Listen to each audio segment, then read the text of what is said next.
Hello, guys. Good morning. Your property guy again. Yesterday, we talked about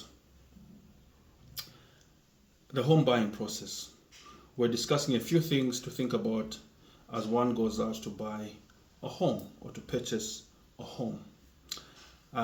Just a quick recap on that. We talked about your financing options. We spoke about zoning, what to look out for in terms of zoning in the particular area you're looking to purchase your asset.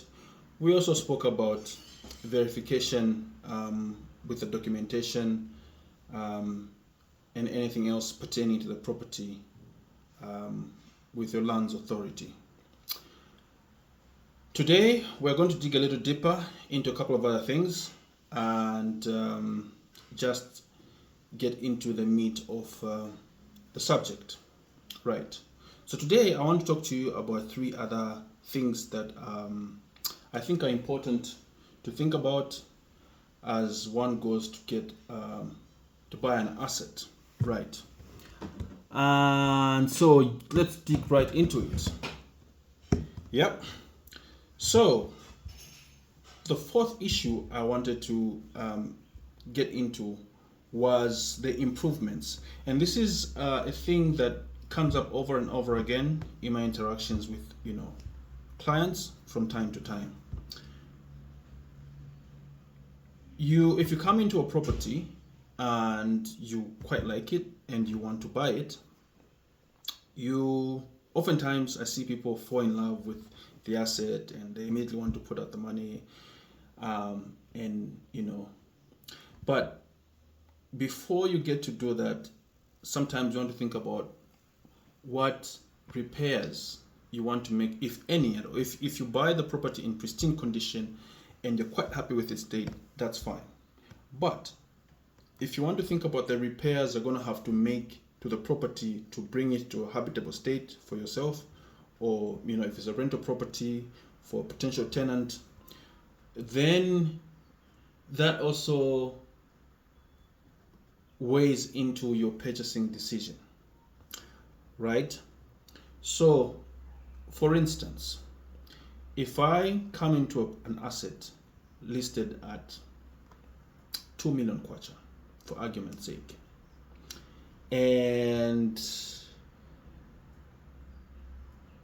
maybe the roof is in a state of disrepair, it would probably need a new paint job, maybe some of the windows are broken, doors and so on and so forth. I might want to do some paving on the outside, some landscaping maybe, etc. As I'm deciding to make that purchase, I want to think about what the total cost of repair or improvement to that property will be and how much that would mean for what I'm going to fork out, right? And this is very common when people borrow money to buy assets, right? I go to the bank and I borrow, say for argument's sake, 2.5 million kwacha, yeah, and I find this asset at 2 million kwacha, and I'm thinking, okay, I have 2.5 million kwacha in my bank account, but then after consideration, the improvements on that asset will probably bring me to another 700,000 kwacha. That leaves me at 2.7 million kwacha, and I only have 2.5 in the bank. It's not to say that I can't find money later on or what have you, but if I want to bring it to a habitable state immediately, then I'd have to think about the cost of my repairs or improvements to the property and factor that into the finances, the readily available finances, to make the purchase at that particular time. Okay, the fifth one is location progress. Location progress. What is location progress? Basically, how a particular area is likely to develop over time. Yeah. What sort of amenities are likely to come up in that area? What is the road access likely to be? If it doesn't have for example, tarred road access. Is the road leading up to the property or the neighborhood going to be tarred, and so on and so forth, and all of that. So if your property is in the path of progress, as they call it, it essentially means that its value will likely appreciate with time as well, right? It significantly appreciate with time as well. So if you make your bet right and you pick in the right location and the location progress there is great, then you're looking at something considerably appreciating in value over time. Okay, the sixth and final one is the resale value. Yes, resale value. And why am I talking about resale value? It's not always that we spend our entire life living in one asset. After a while, I might want to move on to a different area, or what have you. Circumstances change. I might want to dispose of the asset.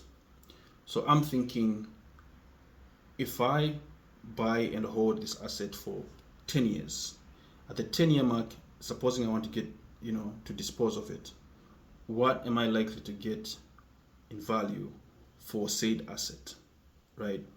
And that, is always, contingent on a number of things. The location in which you buy matters, the improvements you are likely to make on the property as well, and so on and so forth. So the resale value, another thing that you want to have at the back of your mind as you're making that huge decision to buy that property. All right, I hope you found that useful. That wraps up our talking points for this particular subject. Before you go, I'm going to ask you for a small favor. Kindly hit that subscribe button so we can keep bringing you more of this content. Thank you for watching and enjoy the rest of your day. Bye.